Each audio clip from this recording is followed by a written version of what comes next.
I had my mic on mute. Anyway, so we are back inside the room. Good morning, everybody. Welcome to our ladies' room for today. Tuesday, January 11th, and as promised, I have the Minister or Education Minister, Honorable Emmalin Pierre, in the room today. She's definitely no stranger, but we haven't spoken to her in a while, and a lot has happened that we need to, catch up with, and of course, information to disseminate, what's been happening in terms of school reopening, and there's been a lot of conversation in the public space, and like I said, a lot of folks are basically looking for some measure of reassurance and, making sure that their children are safe in that environment. So there's a lot that has been said. And of course, we just want to get it from the Ministry of Education where we are now. And of course, catch up on other things that's happening out there in regards to COVID. All right. And of course, this new variant that's spreading like wildfire. He said yesterday saw biggest number yet, 501 new cases. So, like I said, this isn't to be taken lightly by any stretch of the imagination. And being complacent is not what we want at this point. We still have to be on our P's and Q's now more than ever. So, there's a lot that's been happening. And of course, you know how children are. We want to make sure that they are safe as well. Alrighty. So, without any further ado, let me add our minister to our conversation. And guys, when you're coming in, just hit the share button and share, so lots of parents and guardians will have the opportunity to hear firsthand what's happening and not they say, because you know how it is with they say. By the time the information gets to you, it's a completely different thing when you get second and third and fourth hand information. So if you get it here, you're in a better place, or in a better position to speak on it. All right, so again, everybody, welcome. Good to have you guys, and a special morning. And hold on, let me just pause here. Yeah, I was looking at the press conference, the health weekly press conference. Okay.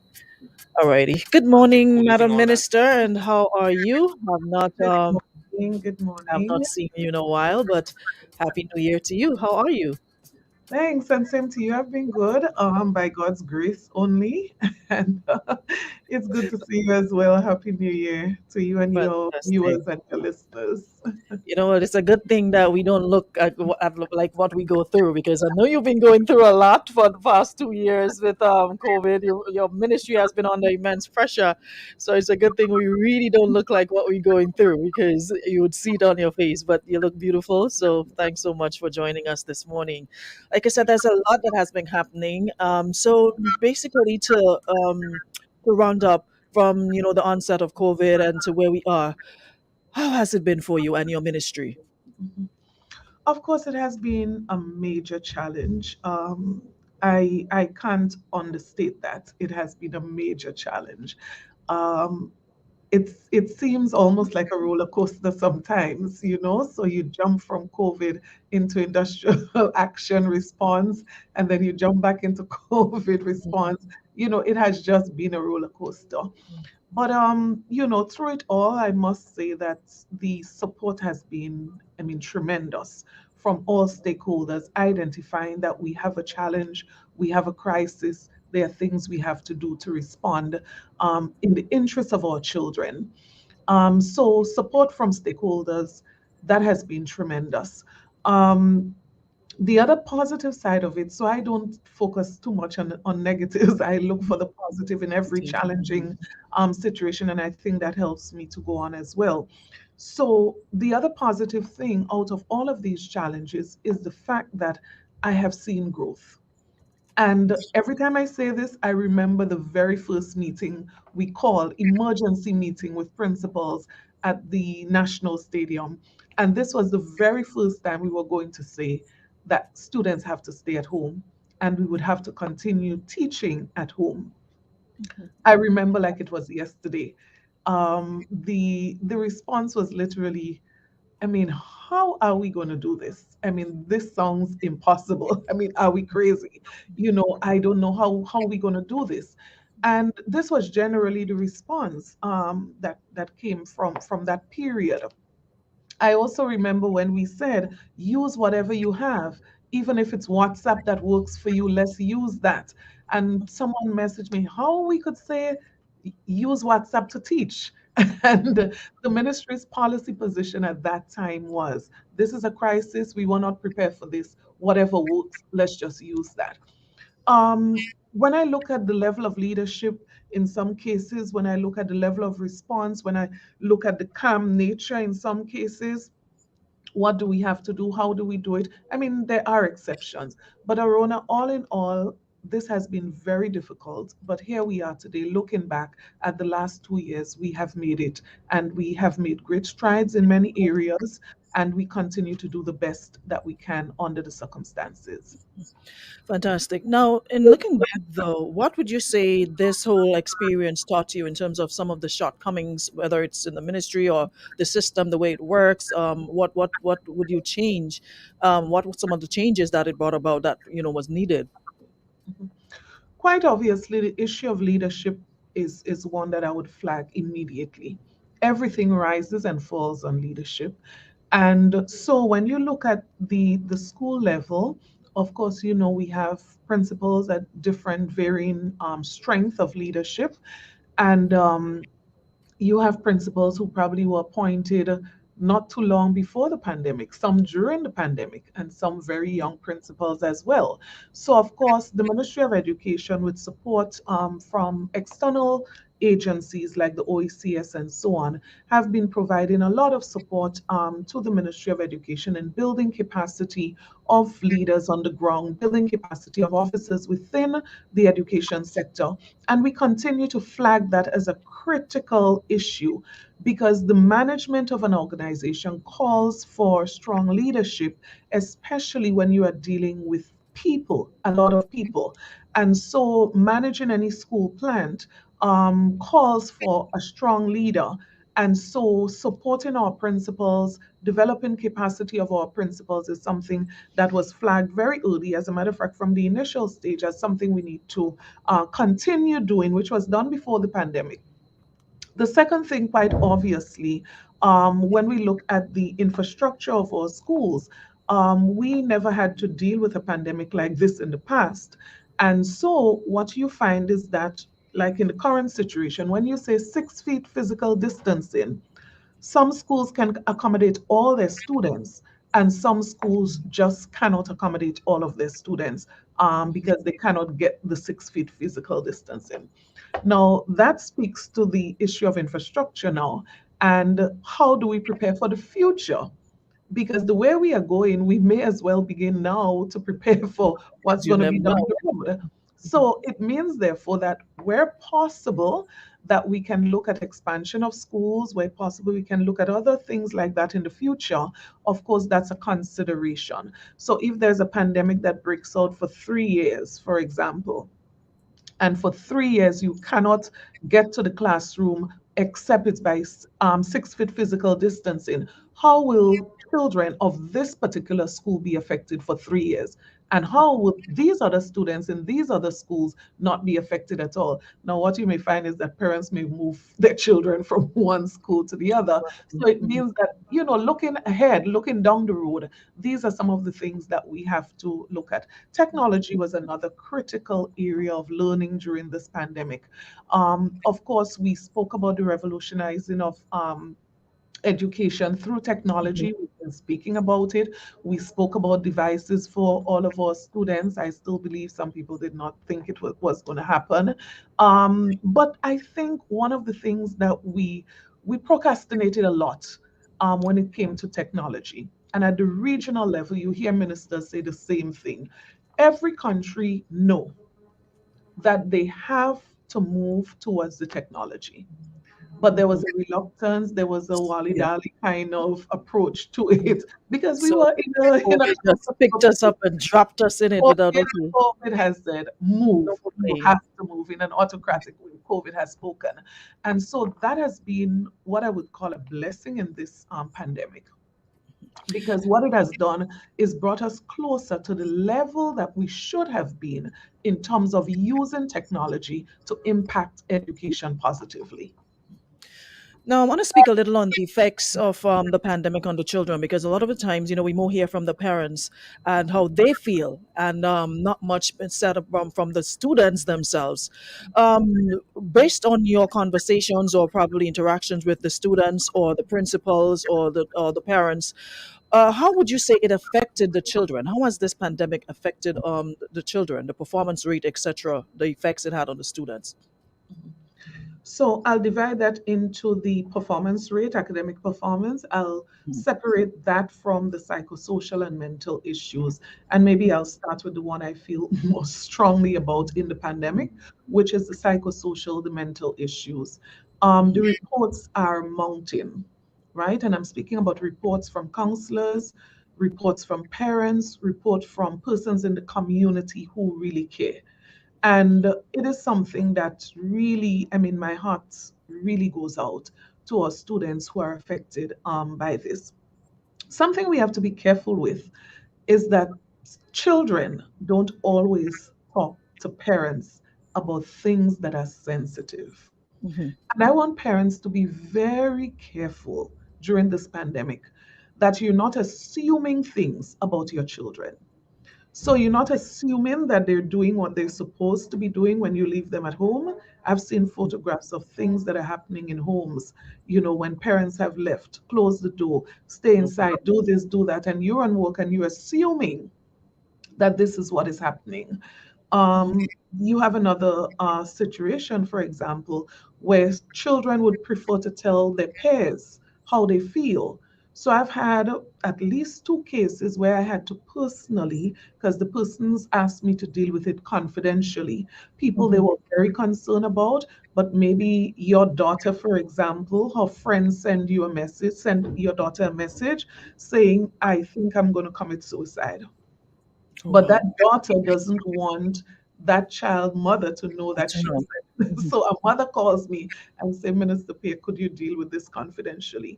In one case, I was really torn apart when I couldn't find the child couldn't find the mother, had no clue. All the person said to me is the person is from X village. Where do you start looking for? Every possible person we try to locate to ask, do you know this person? No one. And this is a case where a child sends a message. Nobody could find him on the phone. I'm going to commit suicide. In both cases, what was very interesting, both parents who I personally spoke to in those two cases said to me, they seem normal. Those were the Things they exact, find. Mhm. they seem normal. And so, as parents, as a parent myself, I want to say this, we have to look closer for signs. And looking closer doesn't always mean our physical eyes, what we see, but we may want to communicate with the peers of our children, the friends of our children. Children. Confidentially, I won't tell him, but have you noticed anything different about him? I am really burdened by that because I see the reports. Some of it you can't even share publicly, right? So that's one aspect, and we're really bleeding in that area. I can tell you, I see the reports, I hear the reports, we are Mhm. bleeding. And so, as a parent, because certain things are not happening in my home, I can't turn a blind eye. Right. We have to be concerned about all of our children and what is happening. On the academic side, and that one is pretty tricky. I want us to be careful there as well Mhm. because I've seen parents celebrating report books or report cards, if you want to call it that. So my child got all A's. Yes. Mhm. And I normally like to say all A's out of what? Or 100% out of what? Was the test based on where that child should be, or the test was based just on what was done? More Mhm. than likely, the test would have been on what was done. So if what was done was 10% of the syllabus, then that child may have scored an A on 10% of the syllabus. But what about the 80% that the child may never get to do in that particular class? I'm just using figures and examples wildly. The point I'm making is that our concern at this stage should not be how the child did in that assessment. Of course, we pay attention, it's important. Yes, I shouldn't say not concerned, but I believe more concern, far more concern we should be about where should this child be now? In this term, where should my son be in terms of the syllabus for math? If I look at fractions, decimals, this, that, go down the line, I get a copy, and parents get a copy of the syllabus. They're online, they're accessible, get a copy. So I know that by now my child should have completed one, two, three topics. But I noticed that the child has no clue about those three topics. Now I need to start asking myself, is there anything that I can do as a parent to support? Now, you know what is interesting about this pandemic, and I say it all the time. There are those persons who would have nothing to worry about. So there are those parents, and I've seen it myself. 10 o'clock one night, I passed a particular location and there were vehicles lined up. And I was a little bit curious as to what was happening there. 10 o'clock in the night. This is a private tutoring center, Mhm. right? So the parents drove and they were waiting to pick up their children. During the pandemic, my first son, who just did CSEC, he went to a program all the way in Tempe. So sometimes my husband have to drive from St. Andrews to come down to St. George's Tempe. He's doing chemistry, biology, mathematics at that center. I'm saying this to say, not every child would be able to get that support from home. And so if I look at it from the perspective, well, my child is doing well, he doesn't have a problem, he's getting all the support he needs. You can afford to pay a private tutor to assist him. And then I say, okay, well, who cares what happens to the rest of the children? Then that would be really selfish, right? Because I believe there are many people who have been investing in private tutoring, and if you want to confirm that, you may want to check even places that offer online services. They would tell you the numbers. I was about to call a name, but I don't want to be advertising for anybody here. Mhm. So they would tell you the number of calls, the number of services requested, the amount of services requested has increased significantly. But who are these people? Are we creating a wider gap between what we call rich and poor, those who could afford, those who cannot afford? Will those who cannot afford ever be able to catch up with those who could afford? And this is one of the reasons, Aruna, I feel passionate about school continuing as normal as is possible. So this is where the question comes in as to the support from the ministry and of course from government, because there's no denying that some students are being left behind while others are advancing and the parents are happy. There are students, from reports that I've received, from teachers themselves, from the onset of online learning. There are students you probably saw logged in once or twice, and after that never saw them again. So Stick how a do pin here, we ever play Aruna, the catch up game? Can we ever catch up? and stick another pin there. There are students, that's another factor we need to look at. There are students, and I believe I feel comfortable as a parent putting my children in that category, that if they have to log on at 8 o'clock in the morning, they have to log on. They have to join at 10 o'clock, they have to join. And if I ever find out they're not on, then they would have to give me an explanation. But do you know that we have many homes in Grenada, unfortunately, sadly so, where parents have no control over whether their children log on, doesn't log on, whatever. And I know the immediate response from some persons may be, well, that's their problem. Well, it probably might seem to be their problem, but eventually it's going to be all of us, our problem collectively.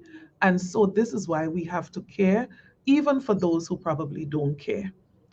What is the government or the Ministry of Education able to do in this situation? One, the issue of ensuring that school continues face to face whenever it is possible to do that.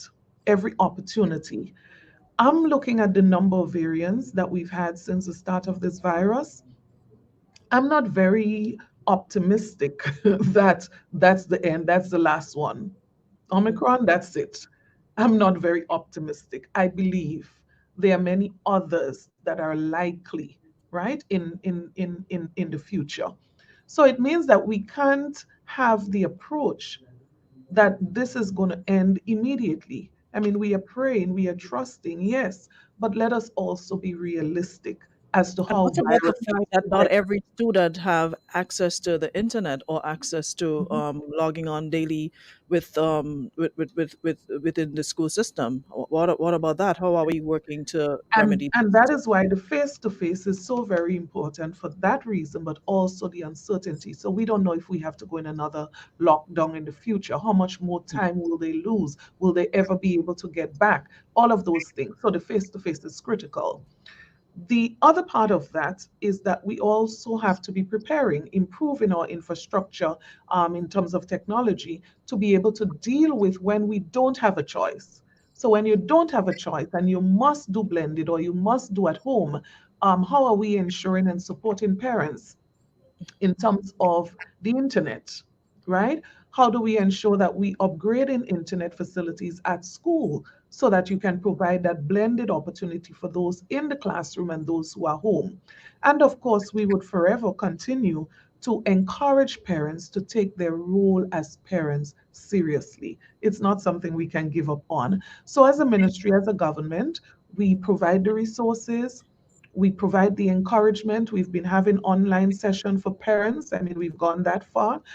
Parents, your time is on Sundays from 5 p.m. Log on. We are going to teach you how you can teach your child. We're going to teach you how to use the device. We're going to teach you how to monitor your children, the psychosocial issues. We started that and we would continue that, targeting parents, targeting students, providing the necessary resources.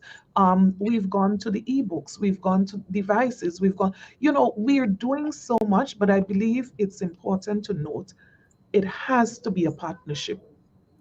Every person has a role to play, because if a parent sit back and say, that's not my business, that's the school, that's the government, that child is going to suffer. Every stakeholder has a role to play.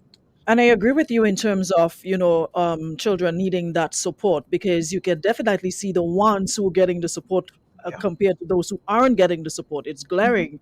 mhm, The parents who support their children, who ensure that they log in every day. When we had the online learning, they log in every day. They ask questions. Do you have assignments? Because yesterday I had Mr. Jared Sincere from SGU yesterday, and he himself saying, even though he's a parent and he was there for his son, he still saw how hard that was on his son. mhm, And his son mhm, complained of being tired, like mentally mhm, tired of having to mhm, log in, do the assignments. And he was there, physically there, helping him, supporting him, but it was still really difficult for them at that point in time. So So imagine parents who imagine, go yeah. to work and children who are left alone at home and told to log in, and you take it for granted as a parent that they logged in and they're doing the assignments, only to realize, well, soon as you walk out the door, they log out and they're out on the street, or they're out all over the place, or they're doing other things, they're on YouTube doing whatever and not catching up. So in terms of talking about it, sometimes it seems as though it's the role of the teachers only. No. And I think in this pandemic, it really showed up how many parents are supporting their children as compared to who aren't. And not just, well, when we had school, you send them to school and, the rest is history. They spend most of Mhm. their days in the classroom, and you take it for granted that the teachers are taking care of them. Mhm. So now we're seeing that big space where those who are doing well and those who aren't doing well. How do we get parents to that level? And then parents have to understand that the gap is so wide that they don't have a choice.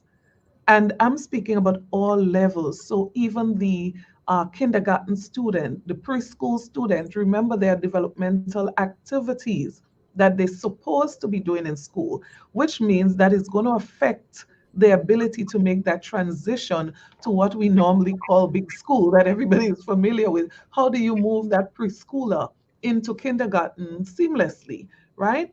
And to ensure that they're not affected. And so parents have to understand that everything possible that they can do, they need to do at this time, and to take a proactive approach. Don't just sit back and say, well, I don't know of anything I can do. Find out from the teacher. I remember during preparation for the CSEC exam, my son said to me, Mommy, this particular subject, I feel uncomfortable, especially this particular unit. And well, of course, this was already during the break and they were not in school. I actually had to make an arrangement with somebody all the way in Happy Hill. I live in Simon. And that child was actually taken to Happy Hill to sit with someone to go through that particular unit that he felt he had serious challenges with, right? Now, I'm making that point to say that the parent might not, because this was a technical, very technical subject. I have no clue about technical drawing, right? And so the parent may not be able to assist the child in the particular area of concern. And so, what the parent can do is to find out. I believe in every community. I don't think we're that badly off. I believe in every community. There must be someone that in the evening time on a weekend might be willing or will be willing to assist the child to explain something that a parent can ask, Miss Neptune, do you mind if my child come over for just 20 minutes, just so you could explain? I have no clue what he's doing here. I don't think every single person in a community would say no to a request like that. So parents, even if you're not able to help, please, please try to find someone in the community. And I'm talking about when school is not operational. I'm talking about after school now. Please try to find someone. But let me also say to Aruna that one of the things that we're looking at during the upcoming summer vacation is to run some added classes for students. And fingers crossed that we'll be able to do so, and we won't have an outbreak around that time. Um, we want to ensure that we provide these added opportunities for students on the weekends and after school where possible. And we are also running training programs with support from the OECS for teachers. How do you teach in a situation like that? So if you use, for example, things like differentiated learning, that you don't one size fit all in the classroom anymore, we can't function like that. So differentiated learning becomes critical. How do you identify as you teach students that may have psychological, mental issues that they're battling with? What do you look for? So all of those support systems we are providing to help teachers better able to function during this particular period. Assessments take on a different meaning altogether now. How do we build competencies in that particular area? So we're jumping back into the classroom now, and of course, sometimes when you hear parents talking about the concerns regarding their children in the classroom, and of course sometimes the parents themselves they're not even that tech savvy to even help or even support. So it's all around, it is problematic all around with children staying out of classes for longer than necessary. Now, the ministry made a decision to reopen schools yesterday, and of course, there've been a lot of concern. The GUT leadership had, of course, a press conference speaking on that, relating to the concerns, the safety of children. And it was only yesterday that I passed by a school, and if I saw five of the students wearing their mask, they probably had a lot of them on. But the thing is, they're not wearing their mask. So that has been one of the concern. How do we maintain safety at the school, not only for the students, but also for the teachers, for the entire school environment? And the reopening of school or something was one of the issues. Folks said it was too soon now that we have this outbreak. We should resort to the online learning still and not back into the classroom. What was the decision behind reopening of school, bearing in mind all that you said, think it's time, and they're lagging behind and all of that? Where are we now? What will the focus be on this term, and keeping in mind the importance of the safety of all involved? Of course, we do care about the safety of all involved, as you refer to it, and I like that way. We are extremely concerned about the safety, and that is why the Ministry of Education has been providing additional resources for schools, financially and otherwise, to ensure that we look at the safety and security of persons through the procurement of additional resources, materials, cleaning supplies, and all of that. It is the reason why we say do not accept any child in school if they're displaying any symptoms or they're positive. Definitely don't accept.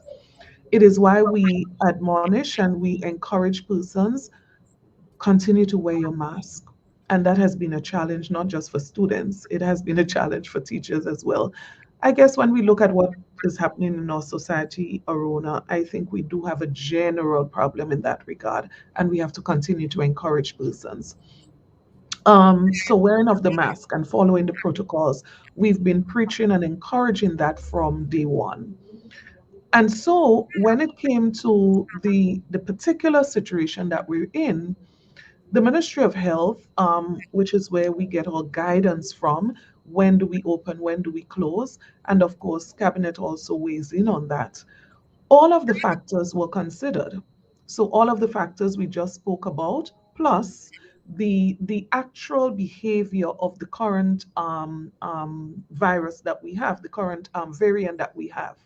Now, remember, I've always said this, that this is being monitored on a daily basis. Principals are aware. Today for tomorrow, you can get a call saying close or open. So nothing is cast in stone. That is why when you see a notice, it's normally no longer than a week in terms of duration. School reopen on Monday for 1 week, right? This is the duration that the notice would speak to. And so we await changes in terms of decision, updates in terms of decision as we go along. Now, the decision to open wider, because we did open the first week. The first week was for the exit grades, if you remember, right? So this would be all of the students in exit grades, all levels.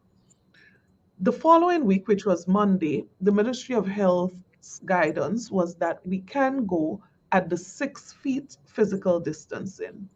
Now, this complements what the principals were saying generally, that the major concern are the big schools, especially big schools with big numbers and little space, right? Mhm. So if you flag what was the major concern with Monday was actually that big schools, big numbers, small spaces. The Ministry of Health was saying, go one step further from the week before with the 6 feet physical distancing. What would 6 feet physical distancing do? 6 feet physical distancing would rule out your big schools with small space and many students. So, small schools with enough space would be able to accommodate all their students, give them all an opportunity to learn and to continue their learning, observing the protocols, having enough space. So let's just use an example of probably a big school, but with very small numbers. Holy Cross RC might be a perfect example of that. So you can't just think about big school. You also have to think numbers and space. And so in Holy Cross RC school, when you say exit grade, I mean, they probably would laugh at you because they would say, well, this doesn't make sense because if you look at the size of this school and you have 6 children in the school, Miss, why can't we open up and take everybody? Because there are some classes that might be 7 children, right? So that's a big school with small numbers. On the other hand, you take another school like GBSS, or you take another school like SAS, for example, they don't fit into that scenario, which is why the ministry's position was not about the actual size of the school or the number of students, but it was about the physical distancing. What can you really accommodate? So the 6 feet physical distancing for some schools, it means that everybody can fit into their class with enough space in between that they can be managed. And what it would do would say for some bigger schools now with bigger numbers, you have to find a way to do a blended online and in classroom. So that is why you would have some schools where everyone is going, but some schools where some people are going. But there's Okay. another side to that because we've also said if you, as a parent, psychologically, you think this going back to school thing is really playing on you and your child, Now, why would we want to reduce the psychological effect by saying come to school and then it increases because you're at school? So we did say to parents, if you feel that strongly that your child is not ready yet, then you don't have to send the child to school. So, which means your numbers are even further reduced, giving you even more space that you can work with in the school. So, that's the basis on which the decision was taken for week 2. And so, we await, it can change during this week. We said to schools, expect a response from the ministry, an update from the ministry before or on Friday coming. And that Mhm. is because we understand the situation is very fluid and no decision can be an extended one for an extended period. I think the concern was, it probably it's easy to manage while in the classroom, while you're sitting as teachers standing there can ensure that students maintain that, put on their mask, have on their mask. But Mhm, outside of that, like during the break, because when I passed was, I think it was like a lunchtime, and no mask, no social distancing. Students had their mask below their chin or hanging on their ear, and talking in small groups or large groups. So how do you um how understand. do you how do you maintain that? I think Right. that is the major concern. Maybe it's easy to manage while within the classroom, but outside of that, even walking through town, you see them in groups and large groups with no mask amongst Right. themselves. And I think that was one of the concerns. And someone made a suggestion yesterday. Maybe the ministry needs to engage in more, um, whether it's jingles or videos or whatever, targeting children specifically, about the wearing of mask, and have it played within the school system and stuff like that, instead of just saying, hey, put on your mask. Because if they're Mhm. not comfortable, the first chance they get to remove it, they're going to remove Right. it. And I think during this period, and one of the positives that I didn't mention is that we had the opportunity to go through all of the different modes of operation. We want full lockdown, we want partial lockdown, and we want full reopening. So we've played out all these scenarios over and over. And I believe each time you do it, you get to identify where you need to improve, where you need to do better, and to be able to implement that. So, Mhm. one of the things that we did was to assign to every school what is called a monitor. And that monitor is supposed to provide support to the principal and, of course, teachers, along with what the teachers would do in ensuring that people are following the protocols. Of course, I looked at a bus passing yesterday, and there's one person on the bus with no mask on, and I guess that person just can't be bothered. The truth is, nowhere would you find it perfect. Nowhere, right? Think about the best of places, and you won't find it perfect. So it's, as you say, education, education, encouraging, reminding, it's a constant battle. Um, we supported principals to post materials on the walls, to put markers, to put notices up throughout the schools. I mean, we've done a lot in that regard, but you're absolutely right. Because we are human beings, we have a way that we behave and a way we don't behave sometimes. And the natural part of us that want to socialize, sometimes we even forget to pull up the mask from under the chin. So we will continue. And I love the suggestion that you gave there as well. But one of the things I want to flag is that children do very well at learning bad examples. Children do very well. You teach them the right thing, and very often they're slow to pick it up. But you show them a bad example, and you'll be amazed how quick. And I'm really concerned about the example we are setting as adults in public. You say walk around town. Children walk around town, so they see how we wear our mask when we walk around town, and they think that's okay. It's okay. Adults are doing it, why can't we? The children in school, they observe teachers as well. I've seen in a number of schools that I've visited, teachers not wearing their mask as well. There are some who do an excellent job, and there are some who don't. And so we have to be consistent with the messaging.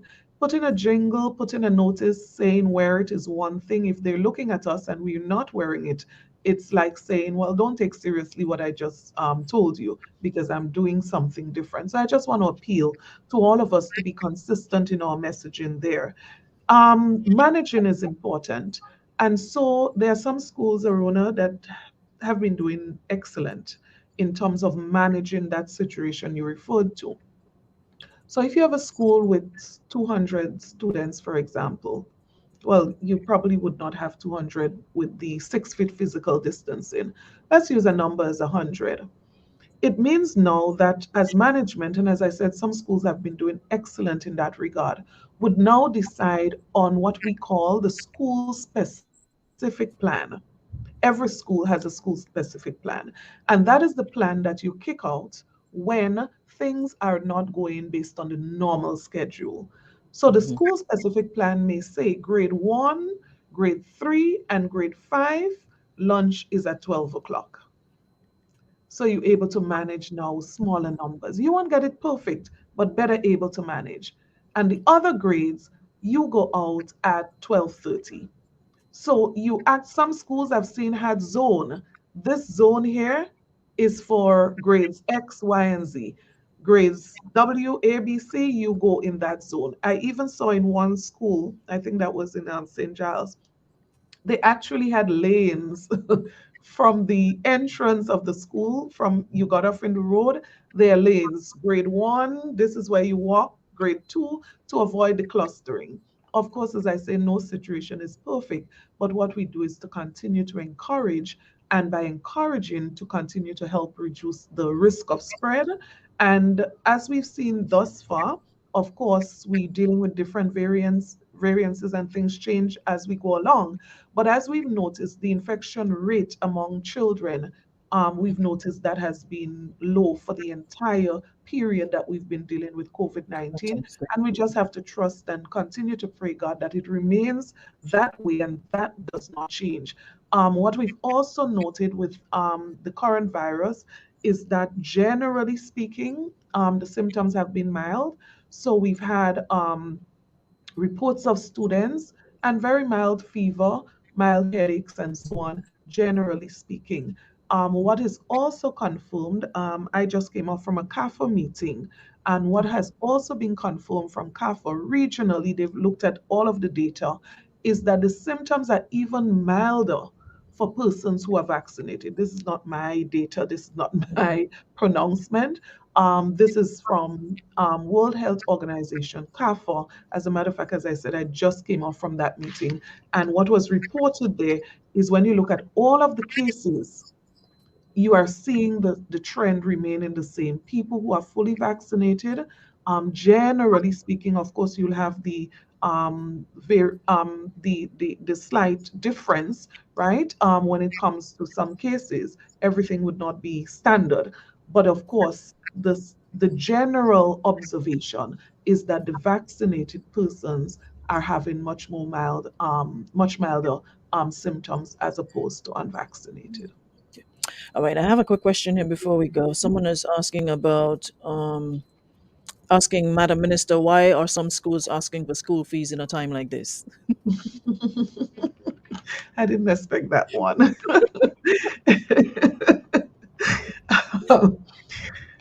I'll put it this way, and I'm trying to be as diplomatic as I can with my response, also understanding the concern. I don't want to say that a school should not be asking parents for anything at this time. I don't want to say that. What I would say is that at this time, the Ministry of Education is reviewing, based on public calls, the situation as it relates to school fees generally in school. As you know, our laws and everything else we've signed on to says that education should be free. And so it is the reason why the laws also says that the Ministry of Education, the minister, must authorize any fee or anything at all that schools should be charging. Mhm. I don't think much attention was paid to this over the years because it has been generally very basic. But the truth is, let's all admit, in recent years, we have seen some really big numbers in terms of increases of what is being asked of parents. I do not want to make a blanket statement except to say that we've completed some consultation on this. And I mean, I think the most I've had coming to me as minister is concerns about graduation fee and children who are not allowed to participate because of parents not being able to afford, Okay. right? Might So be we very have strong. done.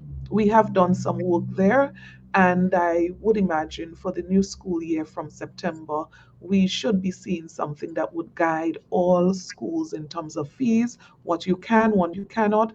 And to be fair to everyone concerned, the public would also know. But we must regulate, we must put a cap on managing the situation. I think in some cases it has gotten out of control from all reports. Added to that, we would also see from September some changes as it relates to the length of book list, and hopefully parents would be a little happier about that as well.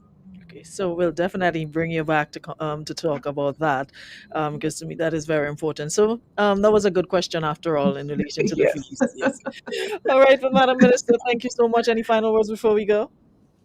I just want to encourage parents and all stakeholders for that matter, to continue to encourage our children to stay safe.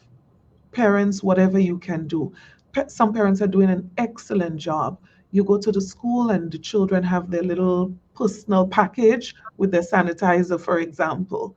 And the parent ensure that they put themselves out as they do for other things to ensure the child has a proper mask, right? So I encourage parents and people in general to encourage and support our children. You may not have a child, but you may know a child in the community next door that you want to pick up a little $3 bottle that you say, hold, I realize you don't have your personal sanitizer. Let's do this together. I want to encourage our teachers and all those who are involved in teaching and learning to continue to follow the protocols, continue to stay safe. If we wear our mask, if we sanitize and we keep a measure of physical distancing, I believe that significantly reduces the risk of contracting COVID 19. And as it relates to developments, as I've said before, we've always explained to stakeholders in a pandemic, the decision as it relates to opening or crisis, the decision as it relates to opening and closing school, the technical experts would guide. When it comes to a natural disaster, NADMA advise and guide, right? And it's the same way every day we consult with the Ministry of Health for an update of the situation and the guidance as it relates to school. At any time, we can inform the public of changes as it relates to this. And so I encourage persons to stay alert, do all you can, and we would continue to provide updates to the general public. Thank you so much, Madam Minister. Thank you so very much. You're always available when I call upon you, so I appreciate that. And of course, looking forward to having you back soon. Any changes, feel free to let us know. Whenever you want to come on again, let me know as well. And we'll be more than happy to disseminate the information. And someone is also making a suggestion in terms of support.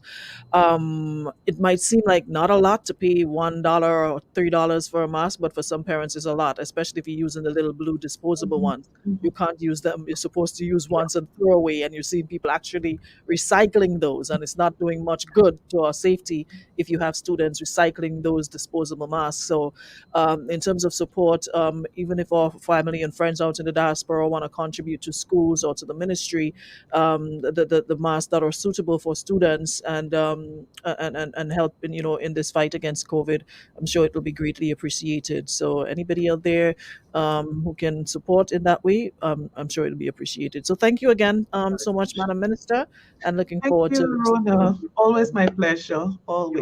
welcome. And All keep right. up the good Bye. job. Thanks so much. All righty.